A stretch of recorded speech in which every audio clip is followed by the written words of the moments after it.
বাড়ার বাল সারটা কিনি ভুল হয়ে গেল বাড়া, যদি একটা গায়ে কিনতাম তার 2 পয়সা দুধ ফুদ বেশি ইনকাম হইতো। বাড়া আগে জানলে একটা পাড়ি মোষ কিনতাম, এই বাল কিনতাম না তা বলে। বলছি আজারউদ্দিন ভাই বাড়িতে আসো নাকি গো? কোন এর কপালে চুদা এই অবেলায় ডাকতে এসে? কি ব্যাপার, কারা তোমরা এত লোক? বলছি একটা কথা জিজ্ঞেস করবে আমাদের এমএলএ সাহেব আপনাকে। কেন আমাকে আবার কিসে কথা জিজ্ঞেস করবে? অত ভয়ের কিছু নাই। আর আমি বড় ভয় করিও না কাউকে। আরে সেরকম কোনো ব্যাপার নয় গো, একটা কথা জিজ্ঞেস করতাম। কি কথা বলো? বুঝি তোমাদের পাড়াতে দুর্বল বলে একটা লোক, তার বাড়িটা কোন জায়গাটায় গো ভাই? কে দুর্বল? এই ওই লোকটার নামটা কি রে? দুর্বলই নাম। দুর্বলই নাম ওই লোকটার। হ্যাঁ তা কি হয়েছে কি? ঘটনা হচ্ছে আমাদের মেয়েকে নিয়ে পালিয়ে এসে বাড়ি থেকে।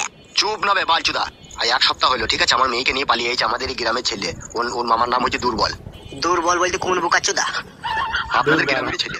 ও দুর্বল বলতে খেকটি ব্যক্তি ওই জামাই গিনমেল থেকে ওই ছোড়া লেগে হইলে হইতে পারে, দেখো তোমরা কোনো দেখিনি। হ্যাঁ দেখুন আমাকে কি করতে হবে শুনি। ওর বাড়িটা একবার আমাকে দেখিয়ে দিতে হবে। আরে বাড়া সবই ঠিকই আছে কিন্তু এই একটু ঘাবলা হয়ে গেছে। কি ঘাবলা হয়েছে? আমি বাড়ি দেখাইলে পরে আবার আমার উপরে যে অসুবিধা হবে। এখনই